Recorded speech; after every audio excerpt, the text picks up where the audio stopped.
네, 안녕하세요. 튜토리 영어 연구소의 튜토리 선생님입니다. 그 스카이 자녀 엄마의 특징 세미나에 대해서 좀 반응이 상당히 좋습니다. 그래서 기획한 사람 입장에서는 좀 기분이 좀 좋습니다. 그리고 좀 거기에 좀 부응해가지고 좋은 내용을 좀 전달해 줘야겠구나 하는 의무감도 좀 많이 생기네요. 첫 번째 테마는 이제 어설픈 상위권 엄마의 특징입니다.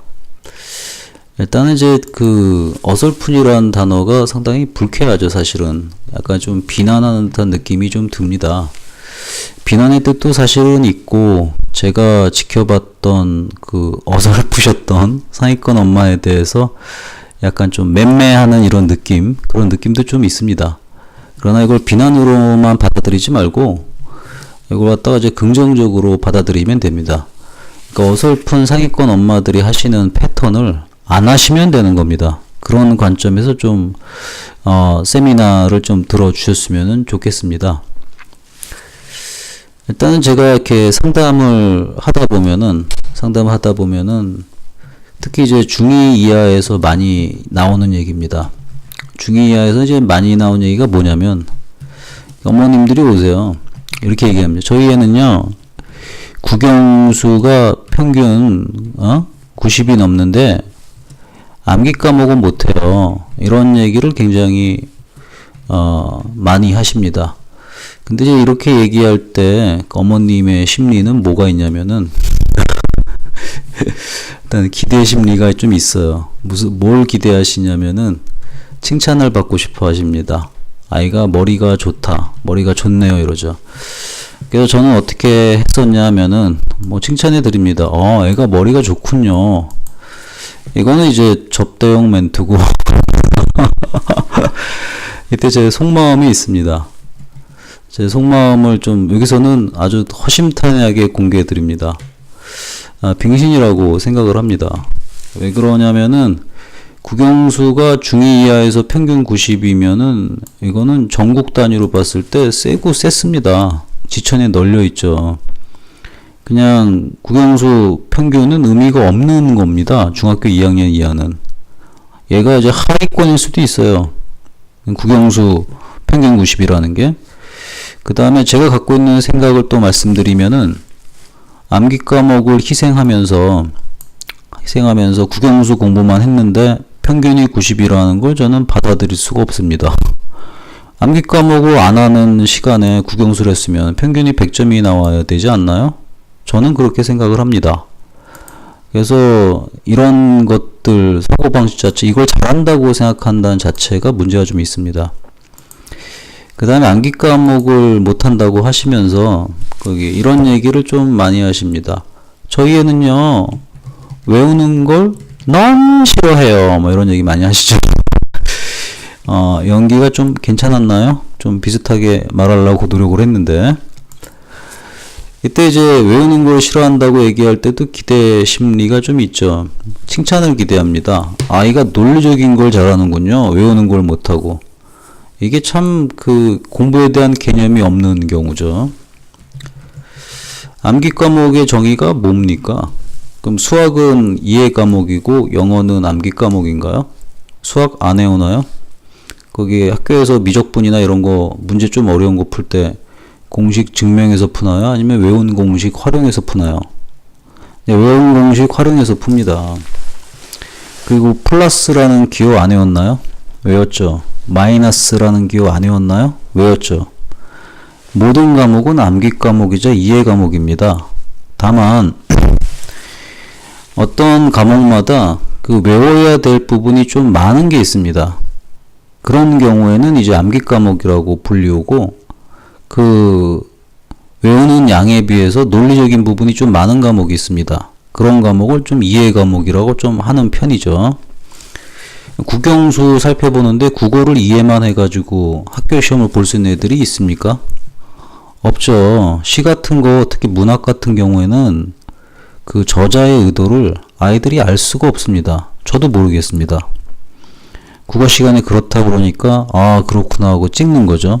비문학은 좀 다르잖아요. 비문학은 명확하게 나오지만 문학은 솔직히 개인의 주관이 들어가는 건데 저희 나라 문제 같은 경우에는 문학 같은 경우에도 공식화되어 있습니다.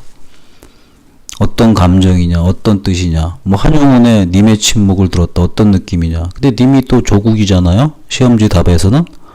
근데 자기 기분에 따라 읽었을 때 애인으로 느낄 수도 있는 건데 한국 시험 문제에서는 애인이라고 적으면 오답이라고 이렇게 처리가 됩니다.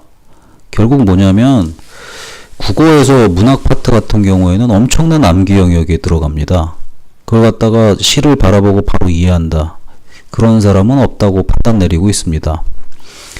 영어도 마찬가지죠. 영어도 어떻게 이해 과목입니까? 단어 안 외웁니까? 문법 안 외웁니까? 그 순서 맞추기 같은 거 세세하게 나오면 교과서 좀 외워야 되지 않나요? 수학도 마찬가지입니다. 그래서 이제 암기 과목이라고 그러면 뭐 되게 국영수 외 과목을 얘기하는 통칭이다라고 얘기하는 게 좀 표현이 더 맞을 것 같아요. 그 암기 과목을 뭐 했습니다. 그래서 근데 외우는 걸 너무 싫어해요. 또 한번 적어보겠습니다. 외우는 걸 싫어한다. 이렇게 하니까 아이의 개인적인 특성 같잖아요. 지금 이 세미나 듣고 계신 어머님하고 학생들한테 제가 한번 물어볼게요. 외우는 거 좋아하시는 분 손 들어보세요. 손 드셨나요? 여기서 뭘 느끼셨냐면 외우는 거 싫어하는 거는 인간의 특성이에요. 모든 인간이 외우는 걸 싫어합니다. 저는 좋아할까요? 저도 싫어합니다. 근데 이걸 갖다가 꼭 자기 애만 갖고 있는 특징인 것처럼 얘기하시는 분들이 있습니다. 그러면서 뭘 기대하죠? 칭찬을 기대합니다. 이런 거. 그럼 코드 알잖아요. 딱 보면은. 그러니까 이제 제가 여기서 얘기하고 싶은 건 뭐냐면 겨우 평균 90 나오면서 암기 과목 못한다 얘기하는 게 빙신짓이라는 걸 얘기하는 겁니다. 그럼 이게 잘한다는 얘기를 엄마들이 은연중에 주변 사람들한테 유도를 하게 되면은 애는 지가 진짜 잘하는지 알아요. 물론 이제 잘한다 칭찬하는 것도 중요하겠지만 정말 잘한다고 판단한다는 자체가 문제입니다. 그래서 어설픈 상위권이 길러지는 거예요. 저는 좀 이런 것 좀 안 했으면 좋겠습니다. 진짜 빙신이라고 생각합니다. 죄송합니다. 그동안 저한테 상담받으러 오셔가지고 이런 얘기 하셨던 분 죄송합니다. 그렇지만 속마음 지금 공개했으니까 저는 진실대로 가겠습니다. 그 다음에 이제 교육 카페를 들어가 보면은 저도 교육 카페를 종종 들어갑니다. 여러 가지 뭐 거기 많잖아요. 굉장히 들어가 보면은 거기서 이제 부모님들의 욕구도 좀 알게 되고 학생들의 욕구도 알게 되고 그러면서 이제 트렌드라는 걸 좀 보게 됩니다. 근데 이제 거기서 살짝 눈살을 찌푸리는 게 성적 자랑질 코너들이 있는 데가 많아요. 그러면 이제 성적 자랑하는 글을 딱 올리면은 밑에 있는 학부모님들이 전부 다 축하해요, 고마우시겠어요 이런 걸 따다다다 붙이거든요. 뭐 그 자체가 나쁘고 일종의 뭐 쇼처럼 뭐 즐거움처럼 갖는 거는 좋다고 생각이 들어요. 근데 애 개인 신상에 관련된 그 성적을 갖다가 촬영해서 올리고 그 자랑질을 하셨을 때 칭찬을 받으시는 분은 즐거울 텐데 저희가 이제 자본주의에 살고 경쟁 시대에 살지만 1등부터 꼴등까지는 항상 매겨지게 돼 있습니다. 뭘 하든지 간에. 그러면 1등 하면 항상 나 1등 했다고 이렇게 자랑질을 해야 되나요? 저는 그거 아니라고 생각하거든요. 1등일수록 조금 더 겸손해져야 되고, 그리고 이제 그걸 갖다가 표현을 하기보다는, 이게 자랑을 속으로 하시길 바래요. 그러면은 마음속에 욕구가 굉장히 커지기 때문에 사람이 더 품위가 있어 보이고 더 큰 복이 갈 것이라고 저는 믿습니다. 그래서 이러한 뭐 자랑질 자체가 뭐 스트레스 해소고 할만하고 뭐 그런 것도 괜찮지만은 가까운 분들한테 칭찬 들으면 되잖아요. 그걸 갖다가 이렇게 잘 알지도 못하는 분들 모여있는 데서 이렇게 하는 거는 진짜 어설픈 행동이라고 저는 생각하고, 그 중에서는 그걸 비난하는 마인드가 있는데 그 밑에다가 댓글로 안 올릴 뿐이에요. 그리고 이제 카페나 이런 데서 존재하는 댓글은요, 댓글을 다시는 분들은 진정성 있는 게 아니라 의도성이 있는 겁니다. 저 같은 경우에는 이제 블로그나 그 블로그 같은데 댓글이 달리면 다 삭제해버립니다. 왜냐하면 블로그에 댓글을 다시는 분들은 다 의도성이 있습니다. 그리고 저하고 정작 관계를 맺게 되시는 분은 제 블로그 같은데 댓글을 한 개도 안 다십니다. 무슨 뜻이에요? 현대인들은 그 개인적인 걸 개인적으로 간직하는 걸 좋아합니다. 따라서 여기서 성적 자랑질하고 밑에 댓글 좋게 달하시는 분들은 의도성이 있는 거고, 순수하게 뭐 달하시는 분들도 몇 분 계시겠지만 거기에 이제 악감정 있는 분은 또 잘 안 달잖아요. 악플되니까. 그런 걸 만듭니다. 제가 얘기하는 걸 잘 이해를 못 하실 것 같은데 자녀가 있어요. 자녀가 뭐 중학교 한 3학년인데 여학생이라고 한번 해볼까요? 여학생인데 화장 진하게 하고, 그죠? 그 치마, 교복 치마는 엄청 짧게 줄여가지고 짧게 코딩하고, 그리고 이제 돌아댕깁니다. 근데 공부는 잘해요. 근데 이렇게 딸내미가 하고 돌아댕기면은 좋아할 부모가 한 명도 없습니다. 왜 그러냐? 일단은 학생에 대한 우리가 갖고 있는 머릿속에 들어가 있는 사고가 있잖아요. 화장 진하게 하고 떡칠하고 돌아다니면 일단 주변에서 부정적으로 봅니다. 물론 남의 집 애니까 아무 말은 안 하죠. 그리고 치마도 도가 지나치게 뭐 미니스커트인지 모르게 그러고 돌아다니는 데 있거든요. 그거 보면은 집단에는 이쁘다고 했겠지만은 그걸 바라보는 시선이 안 좋습니다. 그럼 얘는 뭘 받는 거죠? 부정적인 기운을 받는 거예요. 애는 원래 착한데도 불구하고 이런 것이 싫은 거죠. 제 딸이라면은 정말 싫을 것 같습니다. 이게 이것하고 똑같은 게 성적 자랑질이라는 겁니다. 이제 그런 것들이 바로 주변에서 마이너스를 갖다가 애한테 만들어 버리는 거죠. 보이지 않게. 성장기 있는 자녀를 왜 밖에다 내놔가지고 마이너스로 만듭니까? 그건 절대 플러스가 아닙니다. 마이너스로 만드는 거기 때문에 저는 좀 어머님들께서 이런 행동을 하신 분이 계시다면은 절대로 좀 안 하시기를 좀 바랍니다. 그 다음에 이제 영어를 가르치다 보면 영어 상담이 좀 많이 들어오죠. 그때 이제 어머님들이 하시는 패턴들이 있습니다. 가장 많이 나오는 게 제 블로그에서도 좀 많이 나왔던 얘기입니다. 어떤 얘기가 많이냐면 저희 애는요 단어 몰라요. 그죠? 단어 몰라요. 그 다음에 이제 그 문법 몰라요. 뭐 이래요. 근데 독해는 잘해요. 예, 황당한 얘기죠. 그 논리적으로 얘기하면은 말이 안 되죠. 외국어를 공부하는데 단어도 모르고 문법도 모르는데 독해를 잘한대요. 이게 얼마나 말이 안 되는 거예요, 이게. 이게 이제 무슨 뜻인지는 제가 이해는 합니다. 퍼즐링을 좀 한다는 건데, 그러면서도 기대하는 게 뭐냐면 머리는 좋다 뭐 이런 얘기를 기대하시는 거죠. 이게 이제 말도 안 되는 얘기를 하시는 거거든요. 그래서 제가 이제 웬만하신 분들하고는 그 영어 교육이나 교육 상담을 하는 거를 솔직히 얘기해서 좀 안 하고 있습니다. 일부러 안 해요. 그러니까 어머님들끼리 하고 얘기를 하게 되면은 저도 오랜 세월 동안은 어머님들의 그 감정을 굉장히 맞춰주는 역할을 많이 했죠. 왜냐면 오프라인 학원을 많이 운영했으니까. 근데 그게 제가 나이도 들고 또 세상을 바라보는 관점이 좀 넓어지다 보니까 그 시간이 너무 아깝더라고요. 그러니까 핵심적인 것만 서로 주고받으면은 별도 얘기가 없는데, 그 어머님들 같은 경우는 여성의 특징이 감정적인 걸 너무나도 중시하더라고요. 그게 사실은 거기 기분이 좋으면 공부를 좀 더 하겠지만은 기분이 좋다고 성적이 더 잘 나오는 건 아니잖아요. 성적이 잘 나오는 건 기분이 나쁘더라도 공부를 꾸준히 하는 애가 잘 나와요. 저는 이제 그런 부분에서 이제 그 어머님들께서 코드만 지켜주신다면은 이 감정에 들어가는 상담은 정말 하고 싶지가 않아요. 이거 다 감정이잖아요. 이렇게 얘기하시기보다는 거기 현재 얘가 몇 등이고 지난번 시험에서 몇 점이 나왔고 틀린 게 뭐고 이런 부분이 그 본인 생각에는 부족하다 생각하는데 어떤 해결책을 가져가면 좋겠습니까? 이건 상담이죠. 이건 상담인데 이거는 상담이 아니에요. 상담 자체가 아니죠. 이건 칭찬해 달라는 거거든요. 그래서 가벼운 스몰톡해서 지나가는 건데 그러기에는 저희가 시간이 너무 아깝지 않나요? 조금 더 생산적인 얘기를 해야 되지 않을까요? 대부분은 생산적인 얘기를 하시는데 약간 애가 좀 잘하는 틱 하고 싶은 어머님들이 꼭 이런 성향을 많이 보이십니다. 그러니까 제가 이렇게 얘기한 거는 비난의 의도, 솔직히 조금 있습니다.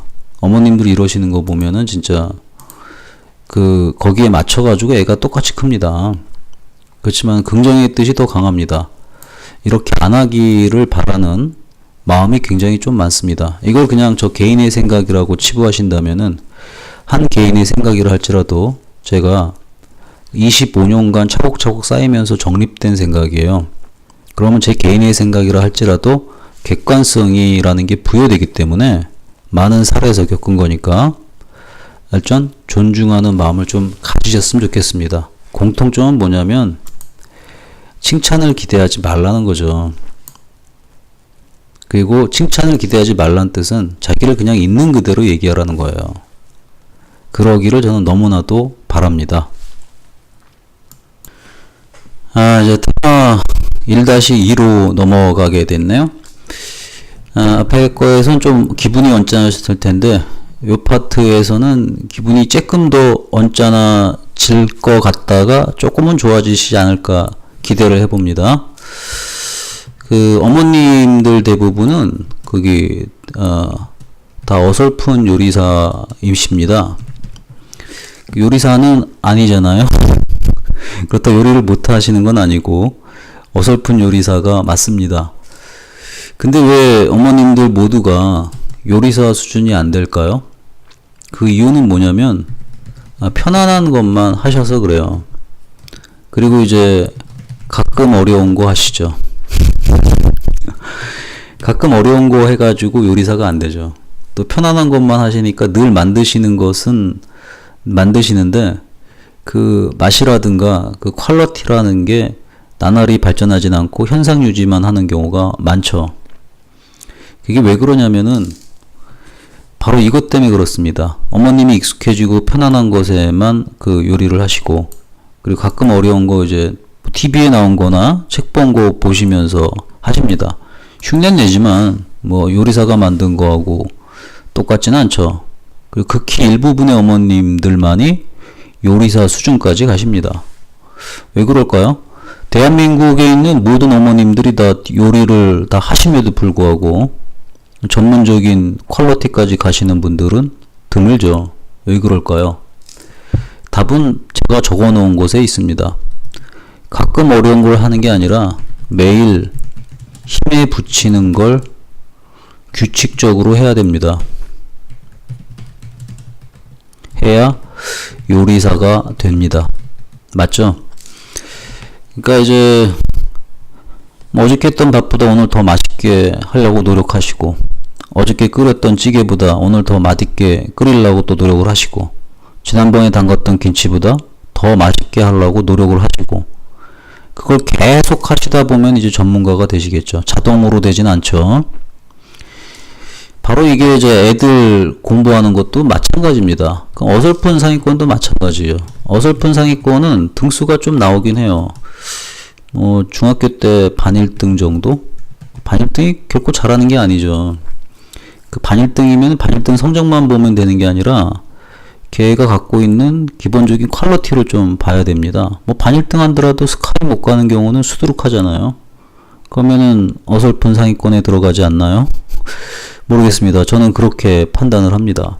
이렇게 제가 판단하는 것을 갖다가 좀 너무 기준이 높지 않냐라고 하시는 분들도 좀 있는데 누구나 그 기준은 자신이 될 수밖에 없습니다.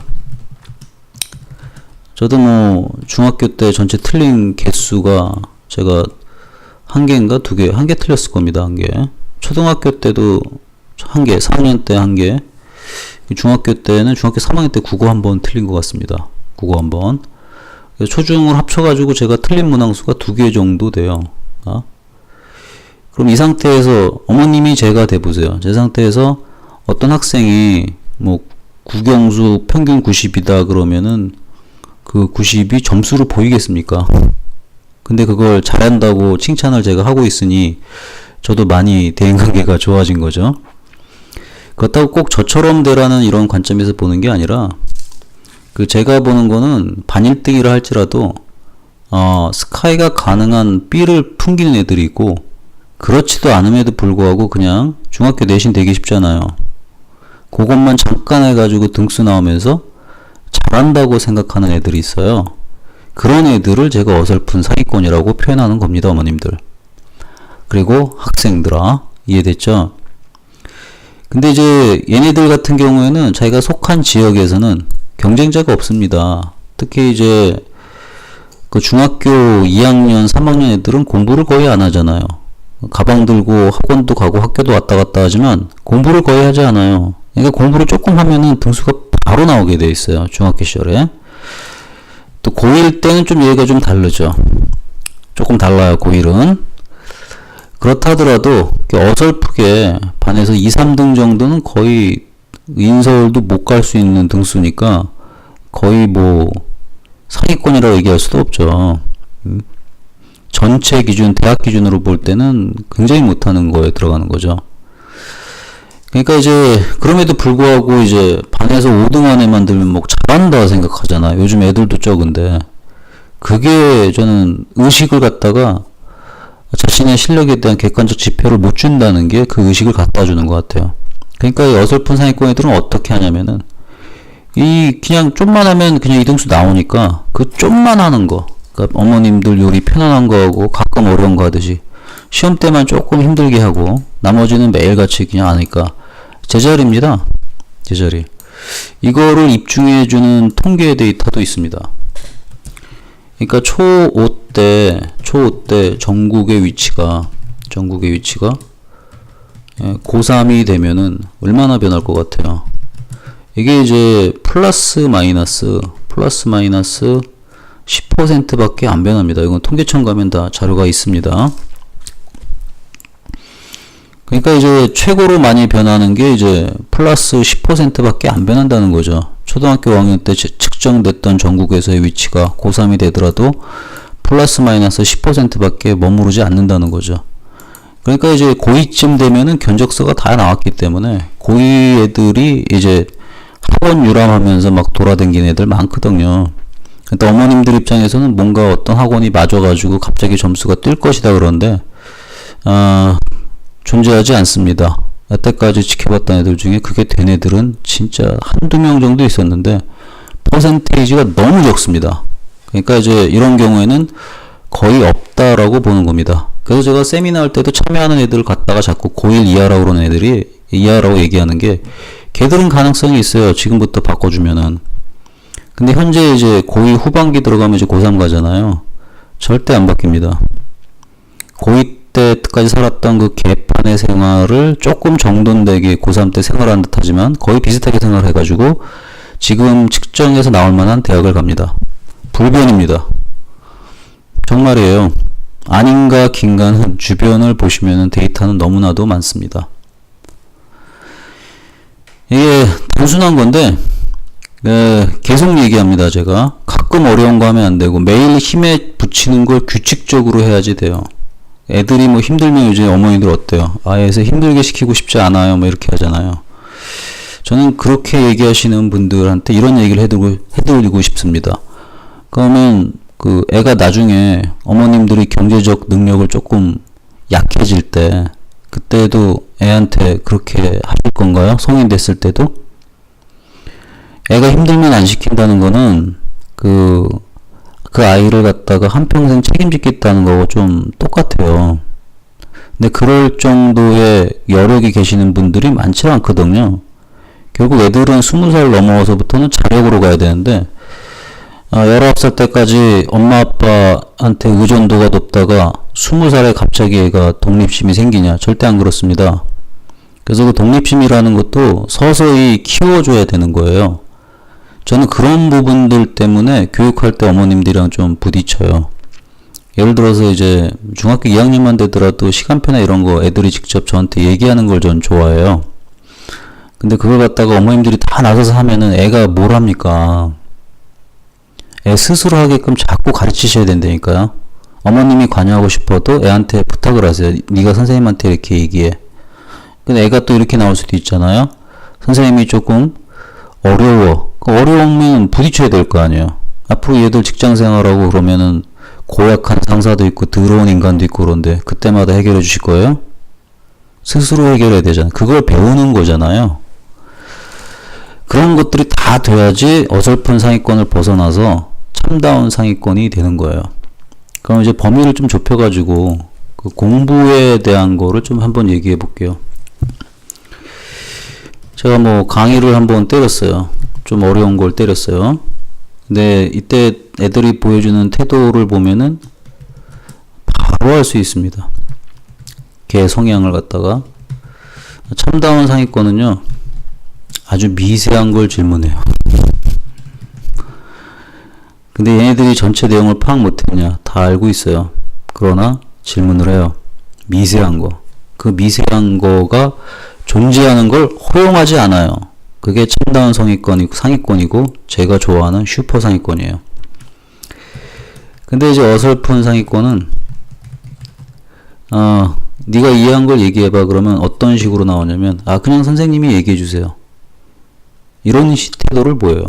왜 그런 태도를 보이냐? 자기가 모르는 걸 노출시키고 싶지 않고 자기가 말 안 해도 선생님이 네가 알고 있다고 넘어가 주길 기대하는 애들이죠. 그러니까 걔들은 교육을 계속 그렇게 받아온 거예요. 그렇게 받으면서 대학교를 나오고 회사를 가면 어떤 상태가 되겠어요? 빙신된다니까 진짜. 말싸움도 못하고. 그리고 그 말싸움 못하니까 남자애든 여자애든 집에 가서 누구랑 얘기해요? 엄마한테만 그냥 눈물 짜듯이 얘기하잖아요. 응? 엄마가 다 해결해 줄 줄 알고.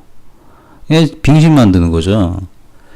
그런 식의 태도는 집에서부터 바꿔줘야 되는 거예요. 모르는 거에 대해서는 인정하게끔 해줘야 돼요. 공부잖아요. 학생 땐 몰라도 되잖아요. 사회 나가서도 물론 몰라도 되죠. 그렇지만 그 모르는 기준이 뭐예요? 정도껏 몰라야 된다는 거죠. 제가 영어 선생님인데 뭐 모든 단어를 알 수는 없겠죠. 근데 제가 정도껏 몰라야겠죠. 뭐 고등학교 3학년 시험지를 보면서 모르는 단어가 10몇 개씩 나오고 말이 안 되잖아요. 그 상태를 얘기하는 거예요. 그리고 이제 어설픈 상위권은 그나마 그래도 좀 지나가는데 가장 문제가 이제 중하위권 애들이죠. 중위권 하위권 애들은 자기가 알고 있는 게 10개 중에서 1개를 알면 어떻게 얘기하냐면 선생님 저희 다 알아요. 지난 시간에 다 설명했던 거예요. 이런 식으로 나와요. 자, 그리고 시험 보면 어때요? 다 틀리는 게 중하위권이에요. 그러니까 이제 강의 한 번 들으면 다 안다고 얘기하는 게 중하위권이에요. 응? 뭔가 반복하려고 그러고 뭔가 지루함이 존재하려고 그러고 그럼 회피하는 게 중하위권이에요. 그래서 한평생 중하위권으로 사는 거예요. 그 부분이 굉장히 좀 중요합니다. 중하위권 애들이 대학 갈 때 뭐라 그러나요? 정말 이상한 대학 가죠. 이름도 보도 듣도 못한 대학, 얘 때문에 알게 되는 대학, 너로 인해서 알게 되는 새로운 대학. 응? 갈 때 뭐라 그래요? 대학 가서 열심히 할 거예요. 이 말이 상당히 웃기는 거죠. 초, 중, 고를 다 대판으로 살다가 대학교 가면 갑자기 공부를 열심히 하나요? 그런 애들이 있어요. 10,000명에 1명? 이 정도 있죠. 대부분 어때요? 대학 가서 또 놀아요. 엄청. 그리고 이제 졸업할 때 뭐라 그래요? 한국은 학벌 위주로 해서 안 돼. 실력 위주로 가야 돼. 진짜 웃기는 얘기죠. 실력도 없잖아요. 그리고 솔직히 얘기해가지고 학벌 있고 실력이잖아요. 학벌 있고 실력이라는 게 성립이 되기 때문에 서울대, 연대, 고대 이런 데 선호하는 거 아닌가요? 맞잖아요. 다만 이제 실력 위주의 사회가 돼야 된다 그러면 그 말을 제일 듣는 걸 좋아하는 사람이 누구냐고요? 공부 못한 분들이 좋아하죠. 그러니까 방송에서는 그런 얘기를 할 수밖에 없죠. 대부분이 공부를 못했으니까. 그래서 제가 지금 말씀드리는 거는 그게 어설픈 상위권 엄마들도 이제 요리사 될 정도 하려면 매일 힘에 붙이는 걸 꾸준하게 하셔야 되고 마찬가지로 어설픈 상위권도 자기를 버리고 힘에 붙이는 걸 매일같이 꾸준하게 해야지 참다운 상위권이 된다는 거죠. 그걸 하려면 어떻게 해야 돼요? 지금 자신이 갖고 있는 실력을 버려야 돼요. 내 실력은 바닥이야. 더 배워야 돼. 이런 마음가짐. 이런 게 굉장히 필요합니다. 참다운 상위권이든 그 다음에 어설픈 상위권이든 상위권 라인에 들어와 있으면은 미세한 걸 일단 알라고 노력해야 돼요. 참다운 상위권이 이미 그게 돼 있으니까 상관없고, 어설픈 상위권들은 그 미세한 걸 자꾸 찾아내고 알라고 그래야 돼요. 그 질문을 할 때 이런 거 하지 마세요. 자기가 뭔가 똑똑해 보이는 것처럼 느낌을 주기 위한 질문 이런 거 하지 마세요. 진짜 모르는 걸 하세요. 어설픈 상위권이 잘하는 짓이 또 그런 짓이에요. 뭔가 좀 이렇게 이런 거 물어보면 내가 똑똑해 보일 만한 질문들, 응? 그런 것들이에요. 그냥 겉멋이죠, 겉멋. 여기 공부할 때 진짜 다 쓰잘데기 없는 건데 이런 겉멋을 들게끔 애를 만들면 안 된다는 거죠.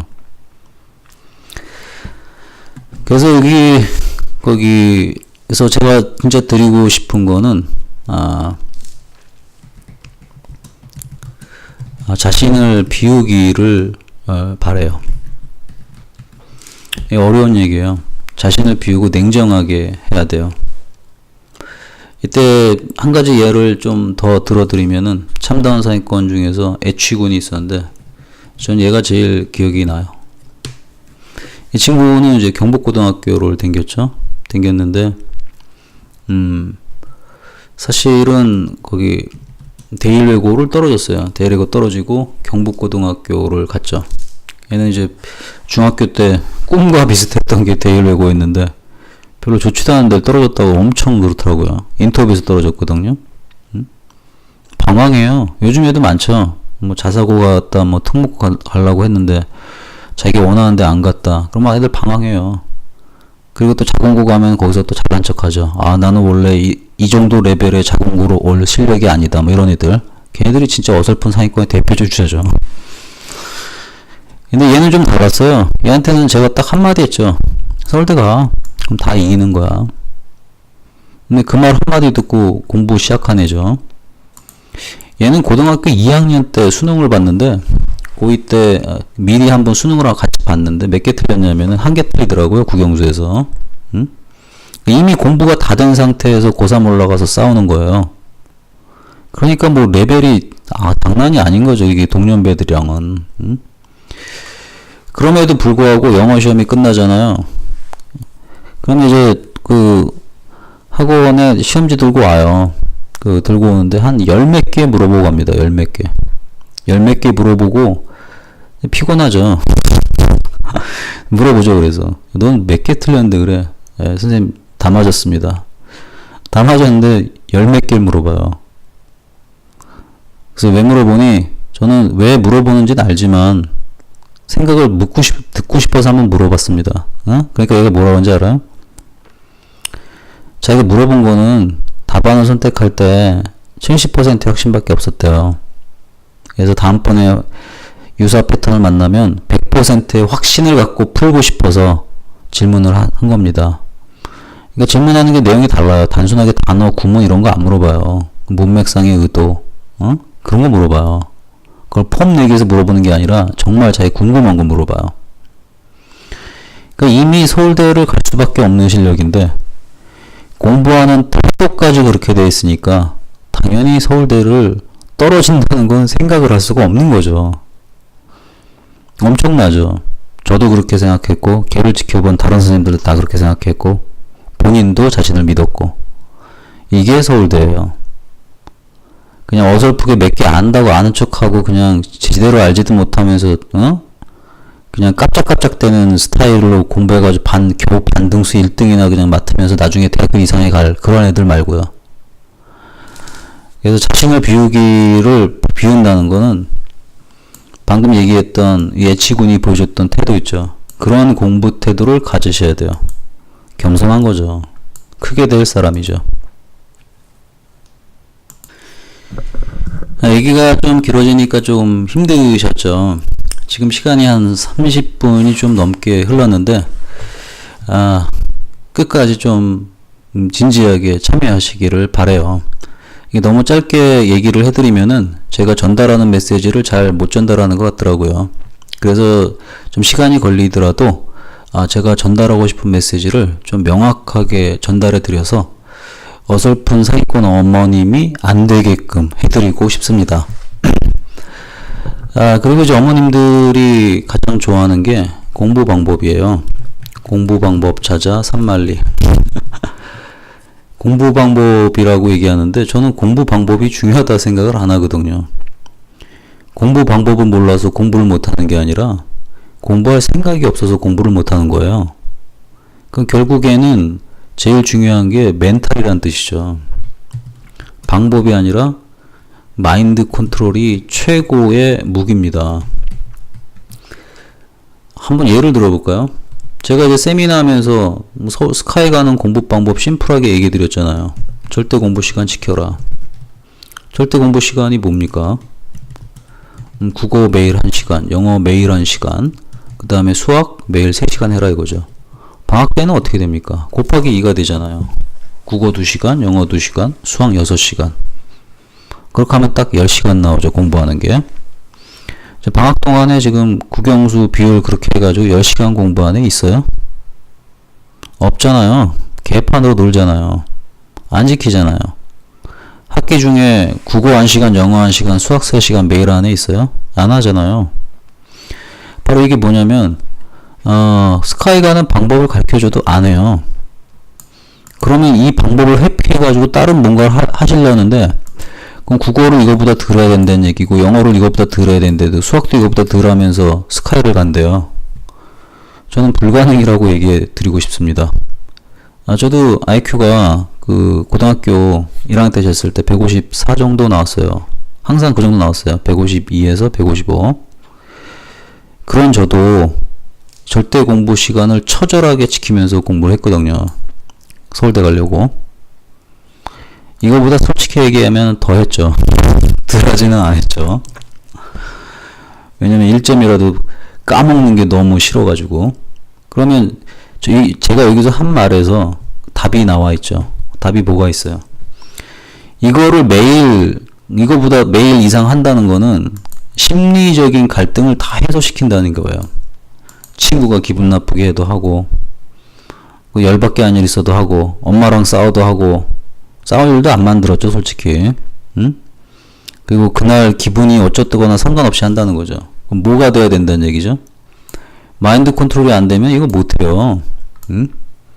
그리고 이걸 갖다가 하루는 하겠지만, 다음날도 하고, 또 다음날도 하고, 또 다음날도 하는 건 고통스럽다는 느낌이 오지 않을까요?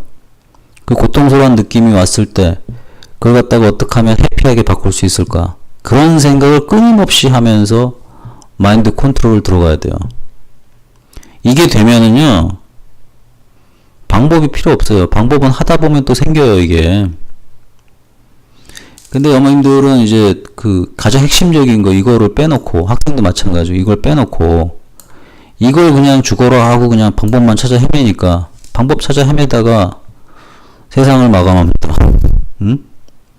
어머님들도 한번 생각해 보세요. 어머님도 지금 영어 좀 좋아하시는 분들 하루 영어 1시간 이상 꾸준히 하시나요? 저는 지금도 2시간 이상 하거든요.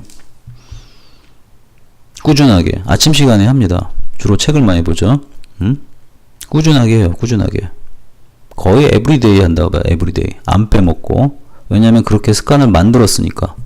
그게 자연스럽게 되도록 했으니까. 그래서 절대 공부 시간 이걸 지키면은 스카이 간다라고 얘기해 줬는데도 이 얘기를 듣고 바로 실천하시고 계신가요? 이렇게 얘기해 드리면은 어머님들의 바람을 제가 알아요. 엄마들의 바람. 바람이 뭐냐면 하루아침에 되길 바라요. 이때 어머님들이 좀 착각하시는 게 이걸 좀 아시면 돼요. 애들은 애들이다. 이 얘기는 제가 블로그에서 엄청나게 많이 쓴 얘기죠. 애들은 애들이라는 거 인정하면은 그 다음부터 편해집니다. 무슨 뜻이냐면은 애들은 굴곡이 있는데 이게 애들한테 너무 당연한 거예요. 그리고 어설픈 상위권도 이 굴곡이 당연한 거예요. 그 중요한 건 뭐냐면 이 계속하겠다는 의지고, 이 의지라는 건 뭐겠습니까? 결국 마인드 컨트롤이 모든 걸 좌지우지합니다. 한마디로 얘기하면 이걸 멘탈이라고 그러죠. 요새는 또 멘탈이 중요해야 돼. 멘탈이 약한 애들은 결단코 공부에서도 성공을 못하고 다른 일에서도 성공을 못해요. 공부 시험 볼 때도 얼마나 시험 볼 때 큰 시험 보면 어때요? 마인드에서 느끼는 압박감이 굉장히 크잖아요? 그 압박감을 갖다 이겨놔야 되는 거죠. 그 어머님들 같은 경우는 애들이 뭐 튜토리 시스템 들어와가지고 하루아침에 되길 바라시죠. 제 경험상 보면은 3개월 동안 균일한 데이터를 보이는 아이는 전 단 한 명도 본 적이 없어요. 없어요. 그나마 유지하는 애들 몇 명 있긴 한데요. 걔들 같은 경우는 그게 쉬울까요? 나는 걔들이 정말 대단하다고 생각하거든요. 이러신 분들 있었어요. 3개월 동안 꾸준히 해가지고 애가 이제 어느 정도 잡힌 것 같다. 전 그 말 안 믿어요. 왜냐면은 뭐 17년, 15년, 17년을 자기 맘대로 살다가 3개월 동안 했다고 해가지고 그게 습관이 잡혔나요? 안 잡혀요. 그럼 어떻게 잡히냐? 마인드 컨트롤을 끊임없이 하면서 저한테 데이터를 보여주면 저는 그때 믿어요. 그럼에도 불구하고 애들은 항상 허점이 있다는 거죠. 그래서 제가 이런 얘기 많이 했죠. 저는 블로그에서 항상 얘기 많이 하는 게 이제 기상 6시만 365일 하면 성적은 오른다라고 저는 얘기를 해요. 해보셨나요? 이 365일이라는 건 휴일까지 다 포함이 되어 있는 거죠. 근데 이제 이 기상 6시를 갖다가 360 하면 성적이 오른다 했는데 뭐 휴일에는 좀 쉬어야 되지 않나요? 휴일에는 좀 늦게 자야 되지 않나요? 이런 얘기를 하거든요. 그 기상 매일같이 또 기상 6시를 해야 된다니까 뭐 압박감을 느낍니다. 이런 얘기도 하고요. 그럼 제가 한번 물어볼게요. 그럼 매일 8시 일어나는 건 압박감이 안 느껴지나요? 매일 8시 일어나는 거로 시간대를 6시로 옮기라는 건데 그게 압박감이 느껴지나요? 그 아버님들 다 대부분 이제 서울이나 서울 근교에서 직장 생활 하시는 분인데 집에서 몇 시에 나가나? 집에서 나가는 게 6시에 나가지 않나요? 그 아버님은 거기 압박감을 느끼시나요? 그걸 당연하다고 생각해 하셔야지 회사에서도 더 일을 잘 하시는 게 아닌가요? 거기에 맞춰 생각을 자꾸 하셔야지만이 승진도 남보다 좀 기회가 많고 그런 거 아니에요? 근데 애들은 너무 편하게 컸죠, 요즘 애들. 그럼 이 기상 6시 하는 거 360을 하면 애들 마인드가 어떻게 되겠어요? 이건 대단한 멘탈을 갖고 있는 애들이죠. 그 어떤 상황에서도 해내는 거니까. 그럼 이 멘탈을 1년 동안 하게 되면 애가 어떻게 생겨요? 자기가 1년 동안 했는데 그 다음날 안 한다고 생각해 보세요. 자유를 느낄까요? 아깝다고 느낄까요? 아깝죠. 자기가 이렇게까지 했는데 이걸 내가 무너뜨린다는 게 너무 아깝죠. 그럼 매일 새벽 8시라도 눈만 멀뚱멀뚱 뜨고 있나요? 일어나다 보면 무슨 생각이 들겠어요? 그 시간에 대한 개념이 생기거든요. 이 기상 6시의 위력은 그래서 굉장히 파급적인 거예요. 한 방으로 얘기해 볼까요? 한 방에서 얘기하는 게 우리 기를 많이 얘기하잖아요. 기. 밤에는 기가 꺾여요. 꺾이기 때문에 온갖 나쁜 생각이 들고 안 좋은 생각이 들어요. 다들 고민할 때 술 마시는 게 밤이지 누가 아침부터 술 마시면서 고민합니까? 그게 다 기의 영역이에요. 한 방으로 볼 때. 그 다음에 우리 고대 사회도 한번 볼까요? 고대 사회에서 보면 대부분의 거의 90%에 육박하는 인류가 태양신을 모셨다고요. 태양신. 그게 이제 현대인들은 개무시라는데 아침에 눈을 뜨고 나면 태양을 맞이하죠. 그 태양의 기운을 맞이하는 거예요. 고대인들도 알았어요. 고대인들 중에 똑똑한 사람이 없었겠어요? 신처럼 모시는 게 뭐예요? 거기서 모든 기운이 우리가 싹 트는 거예요. 인류는 그렇게 만들어졌잖아요. 근데 그걸 거스르고 온라인 타고 토요일 일요일날 뭐 낮 12시 1시 일어나고 그게 정상 같아요. 그건 자연의 질서도 어긋나는 거잖아요. 그러니까 제가 기상현실 주장하는 거는 과학적인 근거도 다 있어요. 다 있고 그 다음에 자연의 흐름 한방에 의해서는 입증 다 있어요. 그럼 당연히 오를 수밖에 없는데 이거를 터부시하고 뭐 굉장히 힘든 것처럼 생각한다는 그 사고 방식에 전 문제가 있다고 생각해요. 그럼 기상현실을 지금 애들이 365일 하게 되면 어떻게 돼요? 멘탈 강해지죠. 멘탈 강해지니까 이것도 할 의지력이 생기죠. 성적은 오르게 돼 있어요. 이렇게 얘기하면 당장 내일부터 또 하시는데 애가 며칠 가요? 하루 해보고 다음날 또 자빠져 자고 하루 해보고 하루 자고 이게 반복이 될 거예요. 그러면서 이번 달은 한 15일 했구나. 다음 달 20일 이런 식으로 해가지고 계속 꾸준하게 할 수 있게끔 해줘야 돼요. 뭘 인정한다? 애들의 굴곡을 인정해주면 돼요. 애들은 완벽할 수가 없고 완벽해지게끔 노력하는 존재예요. 어머님들도 그렇고 아버님들도 그렇잖아요. 전 지구상에 완벽한 사람은 없어요. 완벽해지려고 노력하는 그 노력 자체가 완벽한 거예요. 저는 그렇게 생각해요. 그럼 나라고 완벽하냐? 저도 완벽하지 않아요. 완벽해지려고 항상 노력은 하죠. 그러나 완벽하지 않다는 걸 저는 받아들이고 살거든요. 그래서 저는 제가 제 애를 대하는 태도는 되게 유연해요. 왜냐면 이해하니까. 근데 어머님들은 안 그러잖아요. 하루아침에 이걸 되길 바라니까 혼자서 막 조바심 내시고, 그리고 저한테 괜히 전화하시고, 그 전화하시는 거는 상담의 목적이 아니라 어머님이 조바심을 풀어주길 기대하는 거거든요. 감정적인 거죠. 그 감정적인 건 저랑 얘기하는 게 아니라 남편님들, 좋은 친구분들이랑 얘기하는 거예요. 그런 것들 때문에 문자도 보내시지 마시고, 전화도 걸지 마시고, 그거는 제가 해소해 주는 게 아니에요. 그런 걸 어머님도 한번 생각해 보세요. 그런 감정적인 소모적인 전화를 갖다가 특정 친구들한테 매일같이 받는다 생각해 보세요. 짜증나시죠? 그리고 어머님이 기가 빨리잖아. 에너지가 빨리고 좋은 상담이 아니거든요. 좋은 상담은 논리성이 강할 것. 그게 진짜 상담이거든요. 애들하고도 감정 소모하지 마세요. 이걸 그냥 받아들이세요. 애들은 원래 그렇구나. 그래서 지속적으로 꾸준하게 일관되게. 그러면은 어설픈 상위권 당연히 상위권 되고요. 이거 힘들지 않게 꾸준히 할 수 있고요. 가장 근본이 이거예요. 이거 기장 아저씨. 서울대, 연고대, 소성안 이것의 차이는 뭐에 의해서 정해지는 거냐면 멘탈의 차이로 정해지는 거예요. 실력의 차이 그다지 저는 없다고 판단해요. 근데 이제 입시 지도를 하다 보면 거기 연고대에 갈 애들 같은 경우에는 그 서울대에 가는 걸 굉장히 두려워합니다. 왜냐면 연고대 가는 것하고 서울대 가는 거 한끗발 차이인데 그 한끗발 차이가 굉장히 큰 차이로 다가옵니다. 그게 왜 그러냐? 제가 바둑을 두는데 바둑으로 얘기하면은 과거 어떤 프로랑 두게 되면은 제가 항상 2점을 놓습니다. 2점을 놓으면은 자신이 있냐? 2점을 놔도 제가 한 2집에서 3집은 항상 밀린다는 생각을 갖고 프로랑 둡니다. 이렇게 얘기하니까 굉장히 작은 차이 같죠. 근데 그 2점, 3점 차이가 2집, 3집 차이가 극복이 안 되는 차이예요, 그게. 응? 제가 그 2집, 3집 차이를 극복하려면 뭘 해야 되냐면은 그 지금 하고 있는 일 모두 그 때려치고 거기에만 전념을 하면 돼요. 그 정도 차이예요. 근데 그게 극복이 안 되는 차이라니까요. 한계치가 나와 있는 점수대에서 싸우는 거죠. 뭐랑 똑같냐면 올림픽 대표 선수들끼리 싸우는 거. 그 100m 달릴 때 보면 어때요?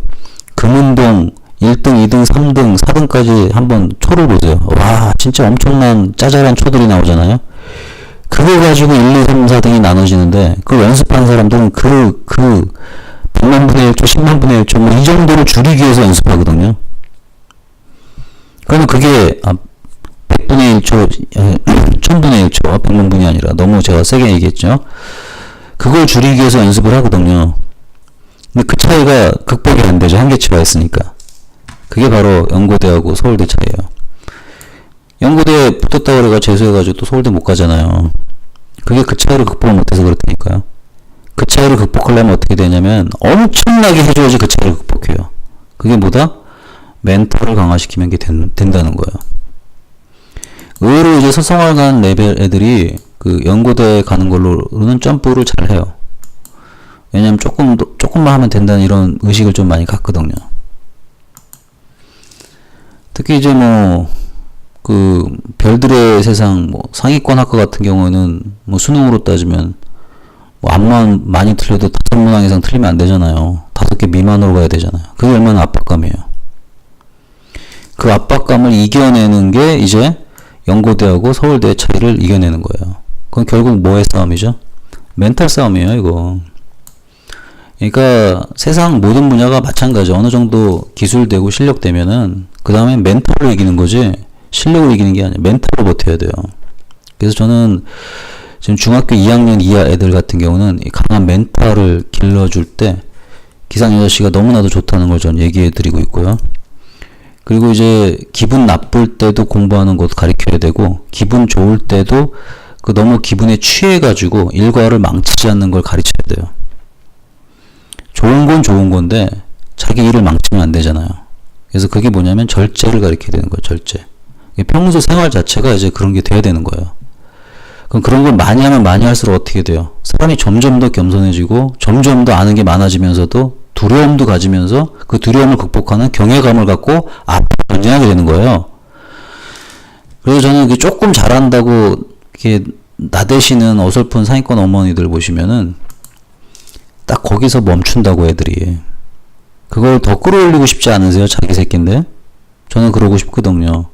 그러기를 정말 기대하거든요. 그러니까 지금부터라도 어머님들 부탁드립니다. 그러니까 멘탈 키우기 위해서 가장 좋은 건 기상 6시예요. 365일. 그러면 그 다음 연도에도 365일 할 수 있잖아요. 그리고 특히 중2이하 자녀들 같은 경우에는 멘탈 정말 강화시켜 주세요. 그리고 이제 공부 방법에 대해서 더 이상 헤매시지 마세요. 이게 다예요, 이게. 이것만 하면 돼. 이걸 계속 어떻게 하려면 뭐가 된다고 돼야 됐죠? 멘탈이 필요하다고 그랬잖아, 멘탈. 계속 해야 되니까. 그리고 계속 하면서도 애들은 굴곡이 있다는 걸 잘 끌고 가셔야 돼요. 애들이잖아요. 성인이 아니란 말이에요. 요게 굉장히 중요하다는 거. 굴곡은 다 나왔죠. 어설픈 상위권을 극복하는 것도 멘탈 게임이다라는 걸 아셨으면 좋겠습니다. 오늘은 여기까지 해서 이제 마치겠고요. 요 내용을 토대로 해가지고 실전적인 내용도 좀 많이 전개해 드리려고 그래요. 그리고 이제 간단하게나마 거기 오늘 한 거에 대해서 교재를 제가 정리해 놨잖아요. 그 교재 비밀번호 가르쳐 드릴게요. 교재 비밀번호는 1229로 1229가 아니구나. 정해놓은 게 1818일 거예요. 1818로 하시면 교재 다운받은 다음에 열릴 겁니다. 그 1818로 교재 열어주세요. 그리고 이제 그 내용 좀 들으신 다음에 그 소감 같은 거나 후기 같은 거 올려주시면은 제가 너무나도 감사하게 생각할 것 같습니다. 정말 궁금한 게 있으면은 그 논리적 성향으로 맞춤 상담을 신청해 주시면은 정말 친절하게 답변해 드리겠습니다.